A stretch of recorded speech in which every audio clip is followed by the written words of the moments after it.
आज मेरठ को मेगा सौगात देंगे पीएम मोदी। मेरठ में मेजर ध्यानचंद स्पोर्ट्स यूनिवर्सिटी की रखेंगे आधारशिला। 700 करोड़ की लागत से तैयार होगी स्पोर्ट्स यूनिवर्सिटी।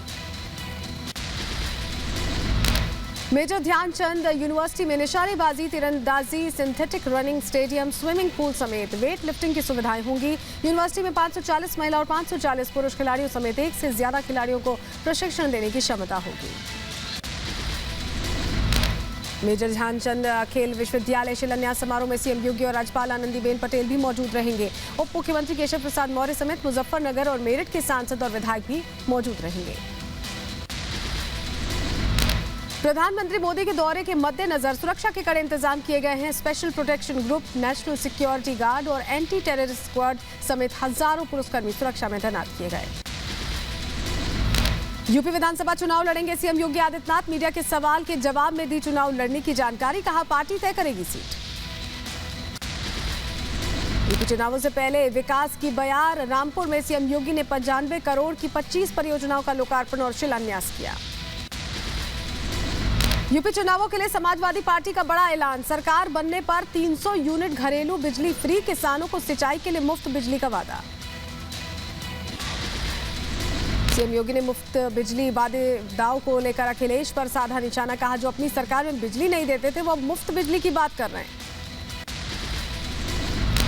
अखिलेश यादव ने योगी सरकार पर साधा निशाना, कहा लॉकडाउन के दौरान योगी सरकार ने कोई मदद नहीं की। अखिलेश यादव ने कहा कोरोना काल में डबल इंजन की सरकार पूरी तरह से नाकाम रही। सबसे ज्यादा समाजवादियों पर झूठे मुकदमे दर्ज किए गए। बीएसपी अध्यक्ष मायावती का बीजेपी पर करारा हमला, कहा उद्घाटन और शिलान्यास में सरकारी पैसों को बहाया जा रहा है। बीएसपी गरीबों की पार्टी है।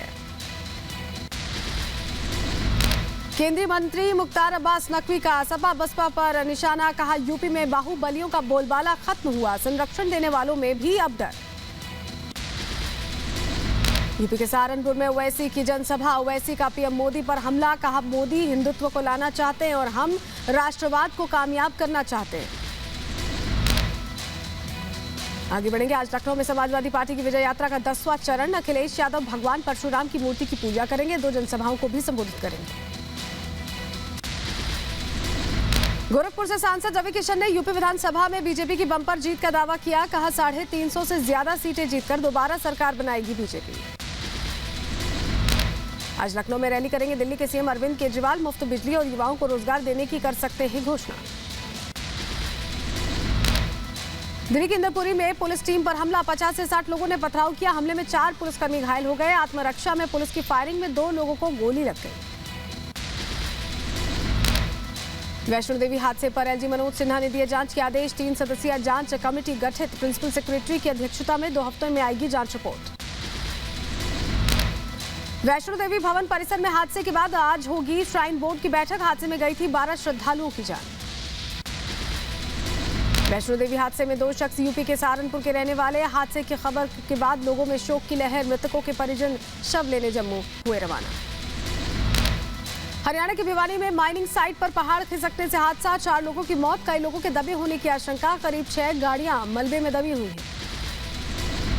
हरियाणा के भिवानी में राहत बचाव कार्य तेज। मलबा हटाने का काम जारी है। रास्ते को बंद किया गया है। हरियाणा के मंत्री जेपी दलाल ने घटनास्थल का दौरा किया। हरियाणा के भिवानी में रेस्क्यू ऑपरेशन तेज। हिसार से आर्मी की एक यूनिट को बुलाया गया। गाजियाबाद की एनडीआरएफ की टीम भी राहत बचाव में जुटी। हरियाणा सरकार ने खनन क्षेत्र में पहाड़ खिसकने से हुए हादसे की जांच के आदेश दिए हैं। सीएम मनोहर लाल खट्टर ने कहा दुर्भाग्यपूर्ण भूस्खलन दुर्घटना से दुखी हूं। स्थानीय प्रशासन से लगातार संपर्क में हूं। कांग्रेस नेता दीपेंद्र हुड्डा ने भिवानी खनन हादसे पर पीड़ितों के लिए मुआवजे की मांग की। हादसे की निष्पक्ष जांच की भी मांग रखी। समाजवादी पार्टी के एमएलसी और इतर कारोबारी पुष्पराज जैन के ठिकानों पर आयकर विभाग की छापेमारी जारी। करोड़ की टैक्स चोरी के खुलासे का शक। समाजवादी इत्र बनाने वाले पुष्पराज जैन पंपी के कानपुर के महावीर रोड पर स्थित कार्यालय पर रेड खत्म हो गई है। जब्त किए गए दस्तावेजों की जांच हो रही है। काले धन पर ताबड़तोड़ छापेमारी जारी। मियां मलिक के दिल्ली और कन्नौज के ठिकानों पर आयकर का छापा। कन्नौज वाले घर पर कैश गिनने वाली मशीन के साथ पहुंची 4 सदस्यीय टीम। यूपी के कन्नौज में मोहम्मद याकूब के मंडई आवास में पैसों की काउंटिंग खत्म। करीब 2 से 4 करोड़ की नकदी हुई बरामद। आयकर विभाग ने गोल्ड भी जब्त किया। यूपी के कन्नौज में पंपी जैन के खिलाफ जांच टीमों की कार्रवाई जारी। फैक्ट्री में भी आयकर ने छापा मारा। लखनऊ में याकूब मलिक के भाई मोहसिन मलिक के घर देर रात तक चली आयकर विभाग की छापेमारी। घर से कागजात और दस्तावेज लेकर निकली आयकर विभाग की टीम। कानपुर में पंपी जैन के रिश्तेदार डॉक्टर अनूप जैन के घर आयकर विभाग की छापेमारी। आनंदपुरी में 2 घरों को सील किया। घर के बाहर तैनात किए गए सुरक्षाकर्मी। कानपुर में अनूप जैन के घर के केयरटेकर से रिपब्लिक नेटवर्क ने की बात। केयरटेकर राजकुमार ने बताया खराब सेहत की वजह से मुंबई में अनूप जैन। कानपुर में पंपी जैन के कई ठिकानों पर आयकर विभाग का एक्शन। प्रगति अरोमा ऑफिस से जरूरी दस्तावेज खंगाले गए। आयकर विभाग की टीम जरूरी दस्तावेज लेकर निकली। यूपी के कन्नौज में इत्र कारोबारी फैजान मलिक पर भी आयकर की कार्रवाई। फैजान मलिक के घर आयकर विभाग ने खंगाले दस्तावेज। कानपुर कैश कांड पर अखिलेश यादव का बीजेपी पर पलटवार। कहा बीजेपी सबसे झूठी पार्टी है। पीयूष जैन से संबंधों से इनकार किया। कैश कांड पर अखिलेश के बयान पर सीएम योगी का पलटवार। कहा सपा से जुड़े नेताओं के घरों से नोटों की गड्डियां निकल रही हैं। जनता की कमाई का पैसा वापस लिया जा रहा है। पंजाब चुनावों से पहले कांग्रेस को बड़ा झटका। वरिष्ठ कांग्रेस नेता लाली मजीठिया आम आदमी पार्टी में शामिल हुए। हाल ही में पनग्रेन चेयरमैन पद से इस्तीफा दिया था। हल्का मजीठा से लड़ सकते हैं चुनाव। मिशन पंजाब पर सीएम अरविंद केजरीवाल अस्थायी सफाई कर्मचारियों को स्थायी करने का वादा किया। सीवर साफ करने वालों को मशीन उपलब्ध कराने को कहा। दिल्ली के मुख्यमंत्री अरविंद केजरीवाल ने अमृतसर के राम तीरथ मंदिर का दौरा किया। पंजाब दौरे पर हैं सीएम केजरीवाल। पंजाब में सीएम केजरीवाल ने छात्रों को अच्छी शिक्षा देने का वादा किया। कहा अनुसूचित जाति के बच्चों को अमीरों की बच्चों की तरह शिक्षा देने का वादा है। पंजाब के मुख्यमंत्री चरणजीत सिंह चन्नी ने पेश किया 100 दिन का रिपोर्ट कार्ड। कार्ड में जनता की बुनियादी जरूरतें पूरे करने का दावा किया। देहरादून में एक कार्यक्रम में पहुंचे सीएम पुष्कर सिंह धामी। छात्राओं ने लोक नृत्य किया और सीएम का स्वागत किया। उत्तराखंड के मुख्यमंत्री पुष्कर सिंह धामी का नए साल पर छात्रों को तोहफा। सीएम धामी ने छात्रों को बांटे मुफ्त टैबलेट।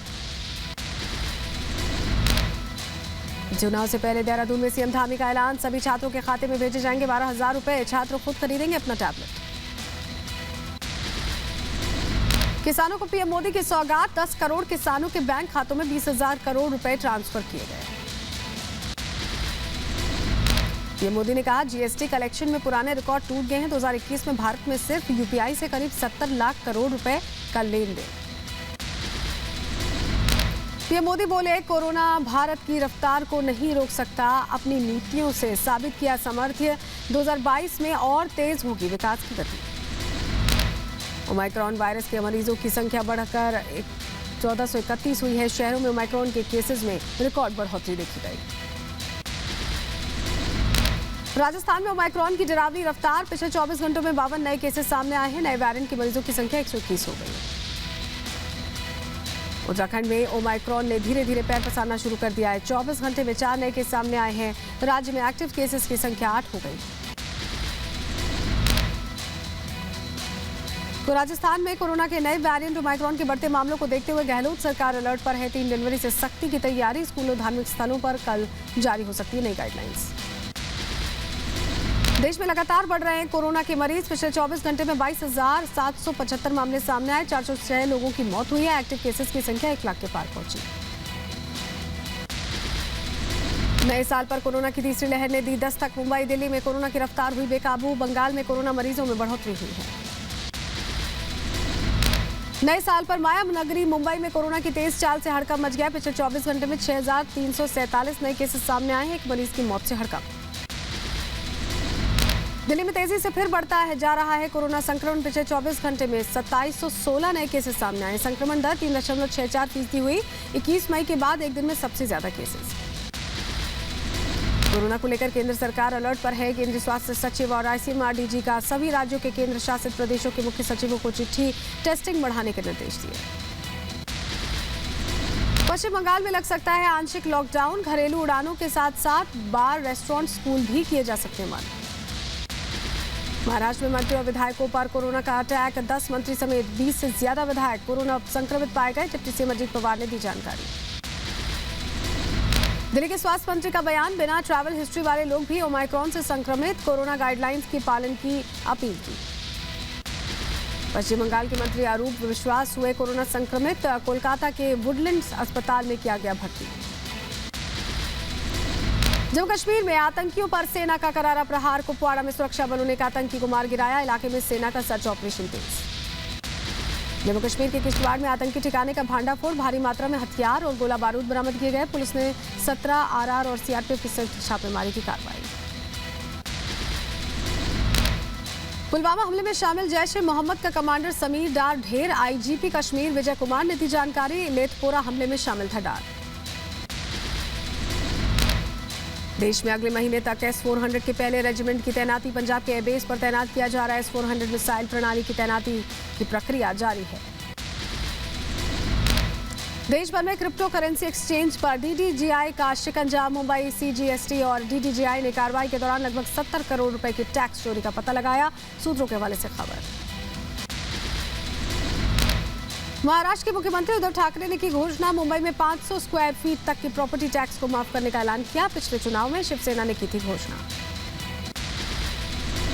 महाराष्ट्र के उप मुख्यमंत्री अजीत पवार ने कोरेगांव भीमा युद्ध स्मारक पर श्रद्धांजलि दी, युद्ध के 204 साल होने के अवसर पर नमन किया।